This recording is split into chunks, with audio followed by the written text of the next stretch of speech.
All right, is it time to be worried about the Nets season? We're only 3 games in. We've got Chris Milholen from NetDaily to hopefully, calm us down a little bit. Keep a steady hands around what has happened over these first 3 games for the Brooklyn Nets. We're going to talk to Chris and talk about the first 3 games and what to expect coming forward. We'll talk about all that. But first, the theme music. You are Locked On Nets, your daily Brooklyn Nets podcast. Part of the Locked On Podcast Network, your team every day.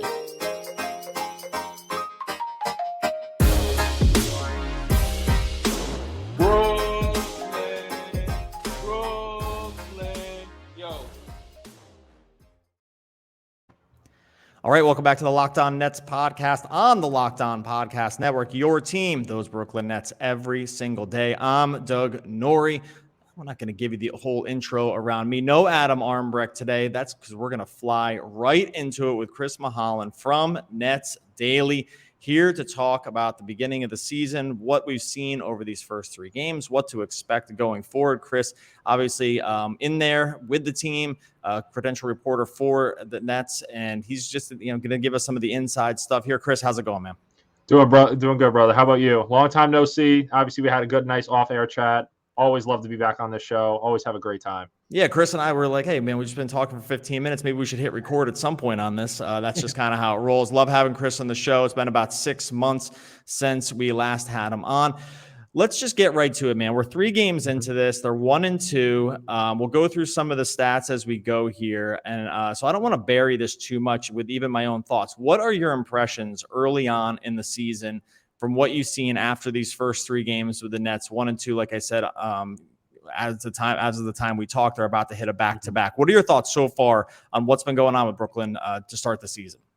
Well, I'm going to say the 2 words that every Nets fan hates to hear, because I've heard it for the past 4 years. They look like a new team. You know what I mean? Like it's come to that point.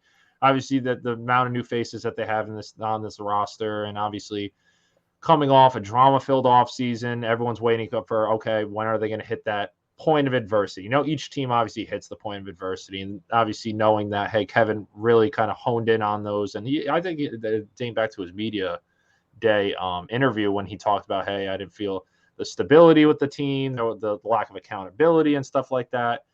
But, as it seems right now, it obviously looks like that offseason drama hasn't really carried over into the regular season. Obviously, we know winning kind of solves all that, which this team, obviously, they're 1-2. It's early in the season. They're about to play game 4 of an 82-game slate. But, they look like a new team out there. There's obviously a couple standout guys. There's a couple guys, obviously, no bigger name than Ben Simmons, that it's clear that the guy has not played basketball in 440 something days. I've lost count at this point, because with Kevin, that was the whole thing. And now you got this guy that's 400, I think it's like 470 days or something. So that, like, to sum it up, they look like a new team. It looks like they're each and every game that goes by, they're starting to adopt those principles that Steve Nash has been talking about on the offensive end, defensive end. But, it's going to take a lot of time here. So you mentioned Simmons here. Let's just let's not even bury this one. So you talked about the break that he has had from basketball. That's obviously been well publicized to the point of ad nauseum. We don't need to just kind of go back on that. But I'll throw in one opinion here. It feels like there's been times where some of the things that, if you were a Nets fan or just maybe even someone covering the team, concerns you might have had about Simmons going into this year around aspects of his game that just have been problematic in the past. Mm-hmm. I'm not sure we've seen too much, at least to start, to feel amazing about those things being cured in the short term, even with the understanding that obviously he's taken a ton of time off. What are your thoughts here on Simmons? I think there's probably 3 classes of fans here. There's ship him out today. There's let's be patient. And there's this is all overblown. You're going to see, right? Like, I think I think everyone falls into one of those 3 categories, right? If you, and maybe you agree, maybe you disagree, but like with Simmons, like sort of what is your general stance on him right now as a player, as a fit, and you can say it's to be determined. Like, I think that's a fair answer also. It's not, you could wait at the to be determined. I'm thinking more of the patient route, right? Because you knew when obviously you added a guy like Simmons on this team, obviously the lack of shooting speaks for itself. Anyone that's watched Nets basketball and knows how they run on the offensive end, they really bank on shooting here. And when you then when he's on the floor with guys like Nick Claxton, for example, obviously that shooting isn't obviously you're going to be your strength in that lineup. But with Ben, it's one of those things where you kind of just look at his defensive timing. It's all over the place. Yeah. So you could kind of credit that to one. It's obviously the time away of his game. He's not. He's very antsy on the defensive end. He doesn't really. It could be in his mind. He's like, hey, I haven't played basketball in a while. And obviously, like any other guy that knows, like when you foul out a couple times in your first 2 games, and now there's a lot what happened last night against Memphis, for example. It starts to really kind of have some rent in your head going forward too, right? Because the first time he fouled out, he said he was antsy out there, that he was a little too over aggressive, a little excited, all that stuff. And, and I think with Simmons too is the reason why I'm stressing patience is because I think that him and the Nets don't have his role solidified yet. That's another thing. And I think most people could agree with that, where he's on the floor. Obviously he's your best defender out there. We've seen him take on assignments like Zion, Giannis, mixing and matching with guys. Him in a switchable defense obviously fits. He's a perfect fit in what the Nets need defensively. But the thing is, it's like when you have that guy where he may have a huge impact defensively, and then when you look at the offensive end of the floor, his lack of aggression. Obviously, last night he showed glimpses like he has in the preseason of him driving to the basket. But again in the home game, in the first home game, in the home opener. That would be the season over against the Pelicans. He had a hook. He was doing hook shots. He was just lacking aggressiveness, right? Yeah. So you could quote that. Okay, is there a mental block with an injury? Is there more so he doesn't know he doesn't know his fit yet with this team? Is it more so that he wants to be the guy? And obviously, we saw in the first couple of handfuls of preseason games that he was very passive. He just looked for his teammates the whole time. So that's why I'm getting to the point where I feel like number one, his role's not identified yet, and I feel like he's not comfortable in that.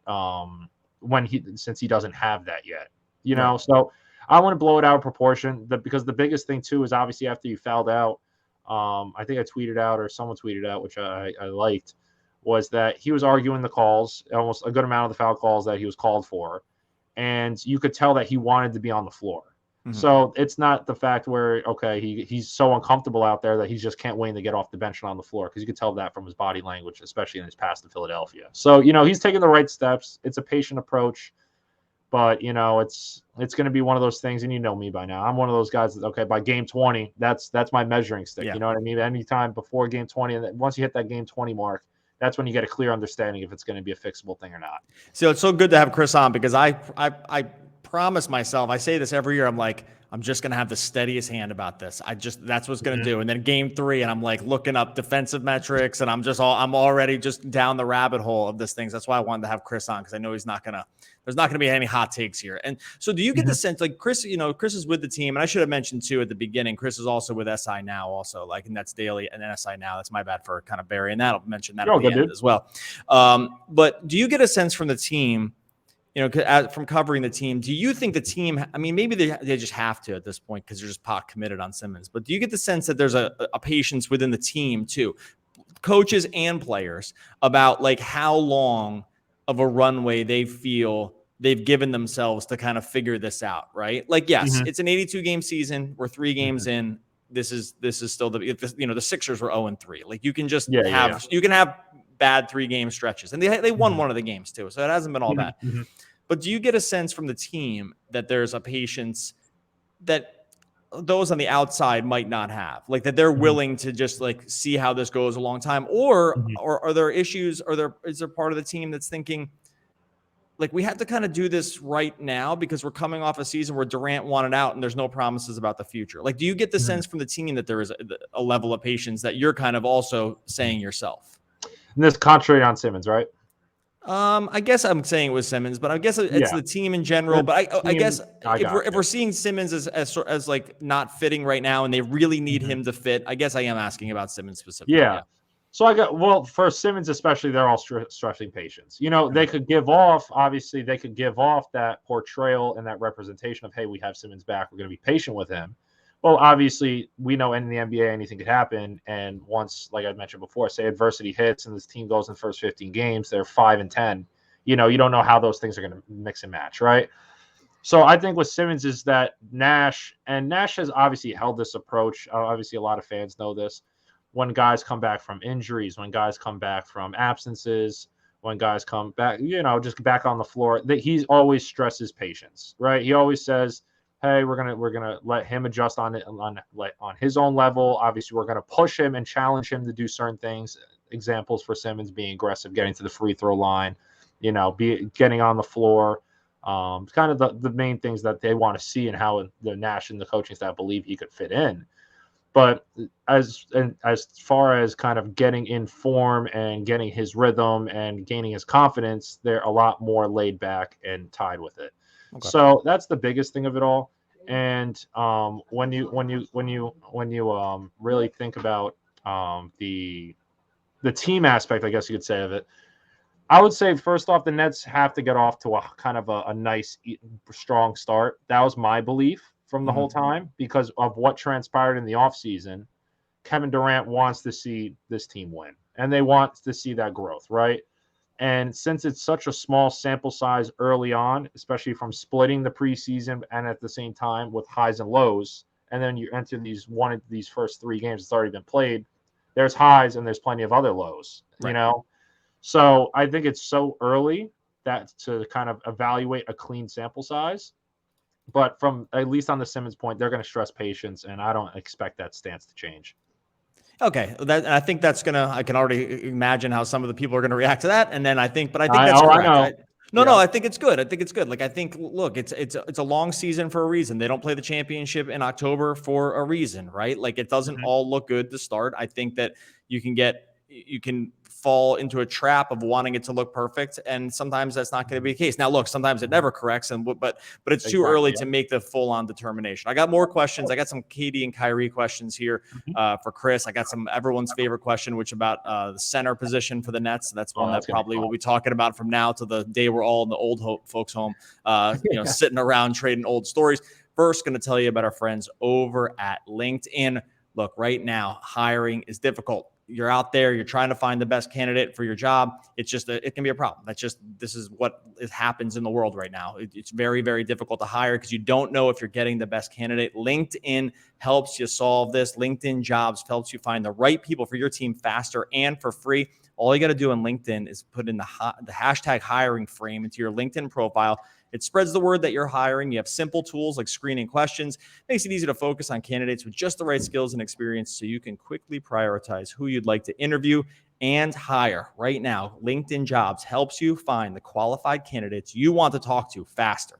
Post your job for free at linkedin.com/lockedonnba. That's linkedin.com/lockedonnba to post your job for free. Terms and conditions apply. All right, cleared away Simmons here. Let's talk KD and Kyrie. So far, we're 3 games into the season. We're talking it down off this ledge because you're good at this. Okay. As of right now, my big concern around these two guys was we were going to see a repeat from last season where they just needed to overtax these two dudes in regular season games just to get the W's, right? Like we're going to see like big minutes, huge regular season minutes, expectations too. A ton of mileage. Just a ton of usage. I don't mind the usage because they're great at it. So like whatever, KD and Kyrie taking your shots, there's worse situations in the world. But as of right now, you're 3 games in. Kyrie's averaging 38 minutes a game. Yeah, KD 30, 35. They kind of saved it by keeping him on the bench a few minutes against Toronto. And they're accounting for right now 52% of the overall team scoring. So like they're the whole team. Yeah. Right. These they're the anchors of this one for sure. Yeah. And these guys are the whole team. Is there a concern at all going forward about this, where you have a coach who maybe feels like his job's on the line in Nash? You might, or at least the reputation, right? Like you have a lot of pressure around, I feel like has become with regular season wins to the degree that you don't necessarily see from other teams.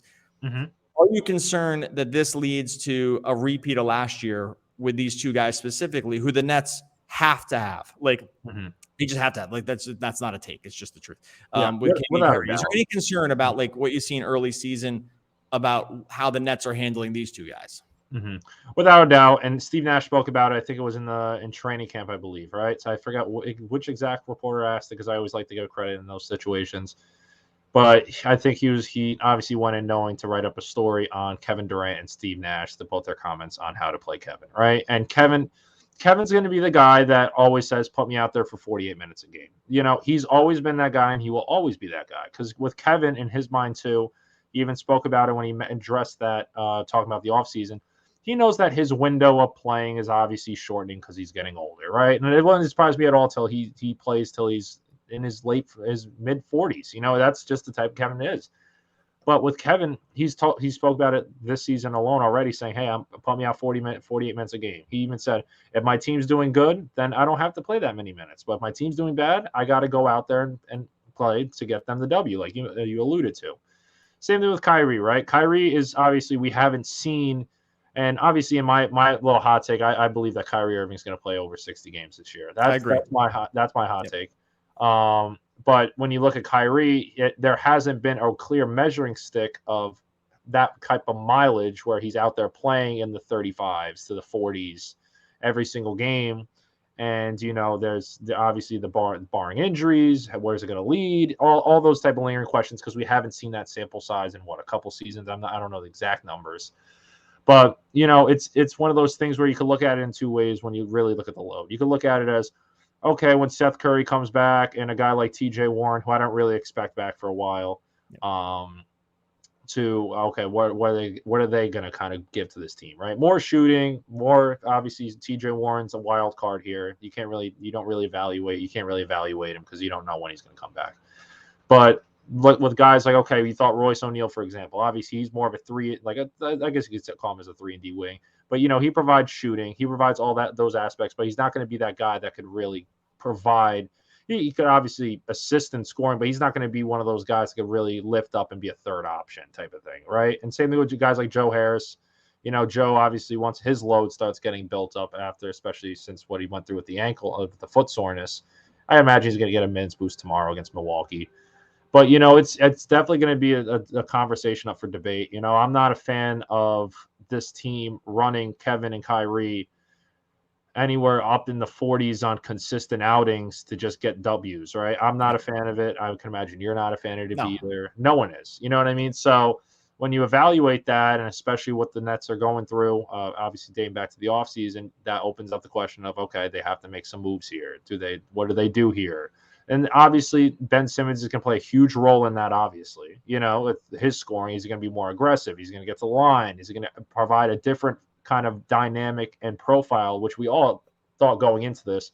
We know what he brings offensively and what Kevin and Kyrie can play offensively, right? So is he going to actually bring that, become more aggressive, actually get to the line, even if he doesn't make free throws and stuff like that, at least gain that confidence first. The other night, I think, against Memphis, he went 3 or 5, I think it was, or something like that. So there's little bright spots, but you're not going to be able to judge his improvement. But guys like Nick Claxton, can he step up? He has a good chance of being especially a force to be reckoned with this year down low, which obviously we're going to allude to the center stuff. But it's you got to think about if the minutes get up there, and especially on both guys, if they hit the 40s and if, God forbid, there's an injury, that type of thing, then you got to look at the market. You got to look at making moves, because the Nets know too that they could kind of give off that, hey, they're a new team, but at the end of the day, their championship window, in my opinion, is this year. It's cut down to only this year. I'm not even going to look ahead to next year and say that's their championship window. I think just to interject on that, I think their window of just keeping the guys together is this year. Like they have to they have to make the championship. They probably at minimum have to make the Eastern Conference semifinals just for to not have the guys want out, like to not have Kyrie sign somewhere else and KD to not ask for a trade. So I think they have to, I think that's about the minimum, right? Like short of that, I don't think we're going to see the team go here. And not to have all roads lead back to Simmons, but the key, I think the dream around this team had been in order to load manage these guys to some degree, was to say, can we live with Simmons plus spacers lineups where we don't even have to play these two guys? Like can Ben Simmons, Seth Curry, Joe Harris, Royce O'Neal, and XY, someone else, can that lineup play 6 minutes a game? Something like that. Not a lot, right? Like, can you get away with that? We haven't had a chance to we saw a little in the preseason with that, very little, but I mean, Ben, to a lot of degrees, hasn't even given a chance because he keeps fouling out. And so or he just has had so much foul trouble. I do think eventually we get to a point where they at least have to experiment with that and just live and die with the results, because that's just the only other way to not have these guys on the court. Like, you have to be able to get some minutes out of Simmons and shooter lineups. Without a doubt. Without a doubt. Right. So again, not to put it all on him, but in some ways that's going to be pressure on him, you know. I'm with you too, by the way. Let me I want to spend like 2 seconds on this. The TJ Warren thing. We see a lot of comments around. I have no faith that TJ Warren is walking through the door as like as a major contributor. I know I'm not going to put words in your mouth, but you had said you don't expect to see him for a long time. I don't expect to see him. He gets reevaluated in November. To be honest with you, I see him coming back in December. I don't see him coming. Yeah, that's how I think. That's not based on what I've heard, whatever the case is. But we know how the Nets are with injuries. Oh yeah. When we talked to him at the community event that they put on with him on Saturday, me, Brian, Christian Arnold, and Matt, he denied to get into specifics on what he is doing in his individual rehab, which is obviously, if you don't get into specifics, we could obviously assume here. So I don't expect him till December. Yeah, I think, and I'm totally with you. And I think most people that listen to this or know anything about the Nets know that it's not taking a dig at the team here. It's just like the injury timelines for the Nets are obfuscated at times. Yeah, and they're going to be very precautious with him. He's coming off two consecutive stress fractures in his foot. Obviously, anyone that's played basketball knows if you get a stress fracture in your foot, it's one of those, I guess you could say, tier list. It's in the 1-2 tier list of there's a good chance that I'm not doubting on him. I'm not trying to say, hey, he's not going to come back and be the same guy. But that's a hard injury to recover from and become a guy like he was, his type of skill set with Indiana and Phoenix, and be out there comfortable. You know what I mean? So that's why I'm saying when you add all that in the pot. And the good thing is that the Nets surgeon, Martin O'Malley, was the one that did the second consecutive surgery on him. So that helps out too, because he knows what he was there since day one, which he alluded to as well. So he could see obviously when he's healthy or not. It's not like another guy, you have that comfort, that other extra layer. But like I said, he's truly a wild card here. That's the best way to put it. He's the Nets mystery player this year, without a doubt. And I think that, and I know, because I just have seen multiple comments about sort of I don't know, attaching some kind of hitching a wagon to that star to some degree, wanting, and I get it, because the 2020 bubble TJ Warren, you'd love to add that guy immediately, right? But there's a reason that's been basically since that moment that we've seen it. So I just wanted, it's good to hear from this guy.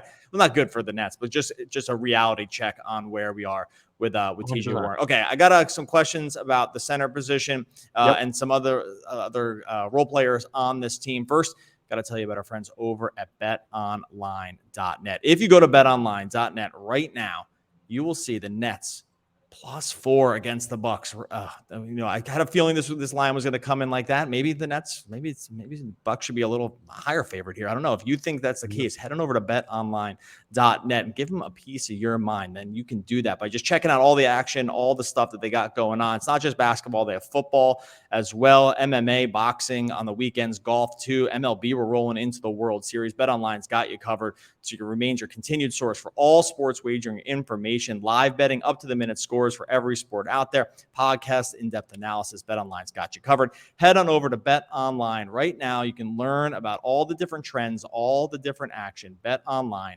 where the game starts. All right, you mentioned Claxton a few minutes ago, and this is just another point of contention with just about everyone that likes the team, follows the team, talks about the team, writes about the team, is the situation when it comes to size and where the Nets are going into the season. Obviously they committed to playing Nick Claxton as the starting center and it actually wasn't totally clear in the preseason about what the plan was. I thought it was going to be really situational dependent. I think it's actually, we've seen him a little bit more actually than I even thought we would, although some of the matchups have just dictated that. Where do you stand on the Nets center position right now? Is Nick Claxton plus Day'Ron Sharpe enough? Is that enough size? We've seen them lose the offensive rebounding battle at times. It's been multiple years of opponents' second chance points are among the best in the league against the Nets. Where do you stand on this position? Because this is among the tiers of, it's probably Ben Simmons first. This might be even second, around what just gets what gets fans really ginned up around Oh, yeah. around what they want to see with the team. Center spot has held rent for a long time now. Yeah. Oh, it's almost like they do it on purpose just to keep. It's almost like they roster this kind of guy on purpose just to get people to continue to talk about, because it's multiple years on this. But where do you stand on the Nets, where they are right now with the center position? And if you want to count Simmons among this group, who maybe is like a small ball 5, I'm fine with it. But where do you is Claxton plus Sharp enough? Can you see them eventually making a move? What are your thoughts on the early season returns and maybe the future?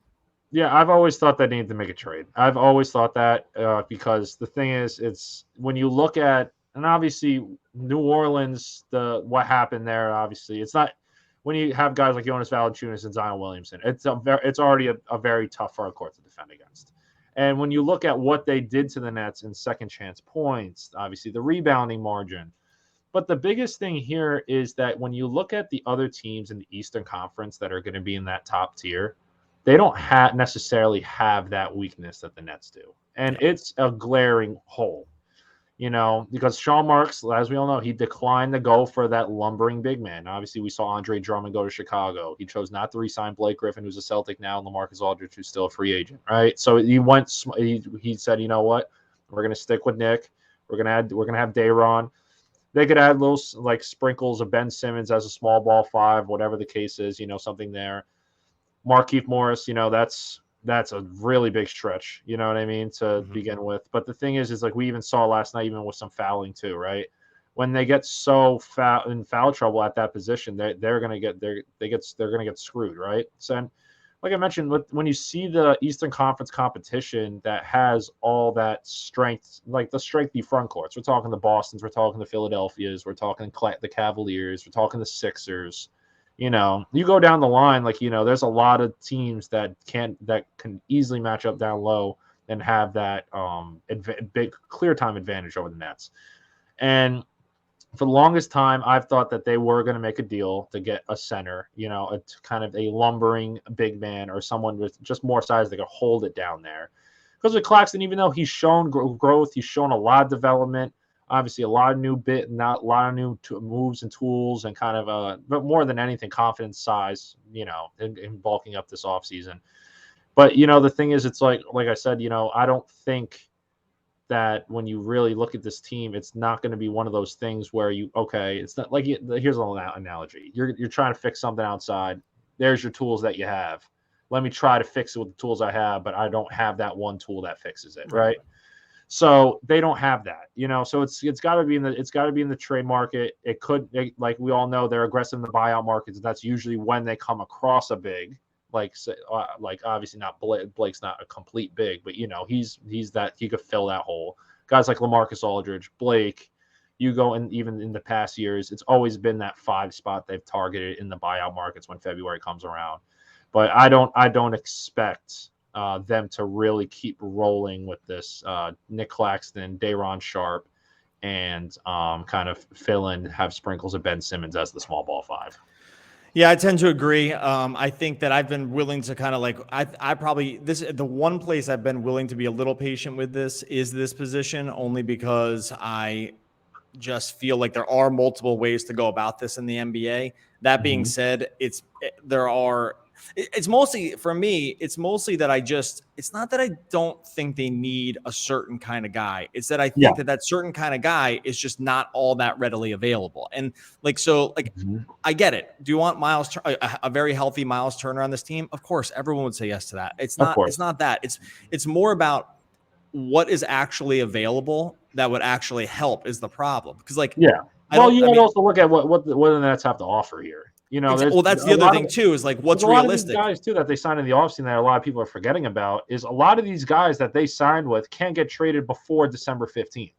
Right. That's another thing. And obviously, I know you were going to allude to it, the draft picks too.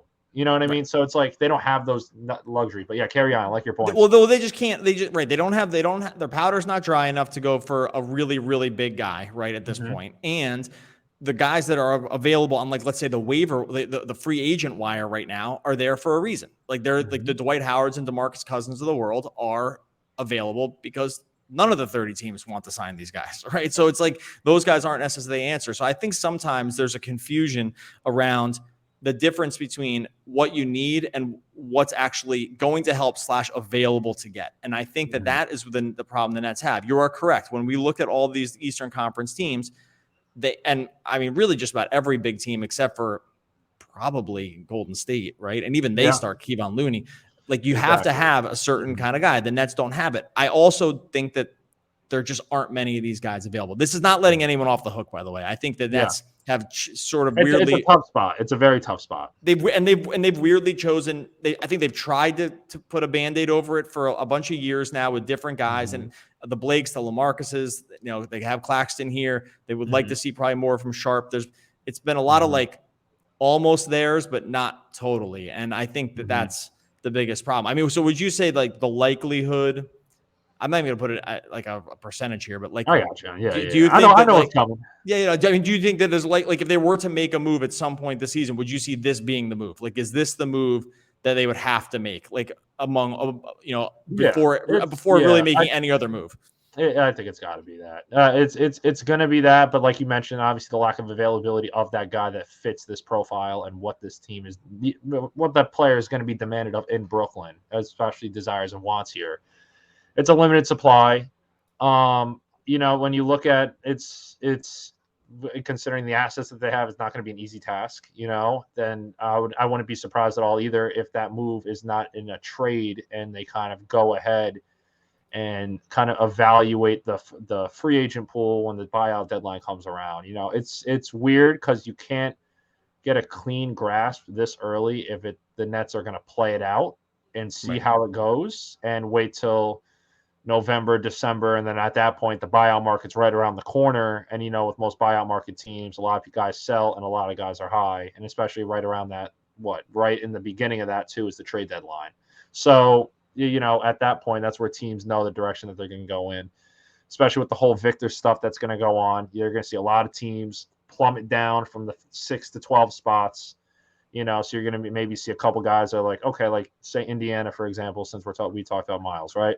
At that point, if they're going to say, you know what, we're sitting at 6th in the East, we're sitting at 7th, we're sitting at even below it.